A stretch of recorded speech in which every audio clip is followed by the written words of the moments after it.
شروع اللہ کا نام لے کر جو بڑا مہربان نہایت رحم والا ہے۔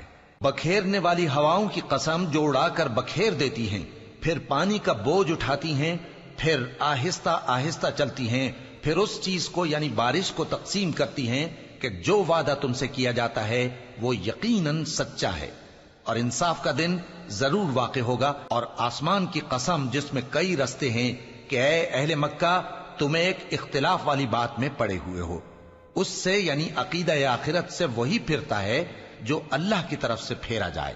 اٹکل دوڑانے والے ہلاک ہوں جو بے خبری میں بھولے ہوئے ہیں، پوچھتے ہیں کہ جزا کا دن کب ہوگا؟ وہ دن ہوگا جب ان کو آگ میں عذاب دیا جائے گا۔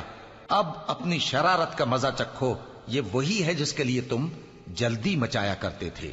بے شک پرہیزگار بہشتوں اور چشموں میں ہوں گے، اور جو جو نعمتیں ان کا پروردگار انہیں دیتا ہوگا انہیں لے رہے ہوں گے۔ بے شک وہ اس سے پہلے نیکیاں کرتے تھے، رات کے تھوڑے سے حصے میں سوتے تھے اور صبح کے اوقات میں بخشش مانگا کرتے تھے، اور ان کے مال میں مانگنے والوں اور نہ مانگنے والوں دونوں کا حق ہوتا ہے۔ اور یقین کرنے والوں کے لیے زمین میں بہت سی نشانیاں ہیں اور خود تمہاری جانوں میں، تو کیا تم دیکھتے نہیں؟ اور تمہارا رزق اور جس چیز کا تم سے وعدہ کیا جاتا ہے آسمان میں ہے، تو آسمان اور زمین کے مالک کی قسم یہ اسی طرح قابل یقین ہے جس طرح تم بات کرتے ہو۔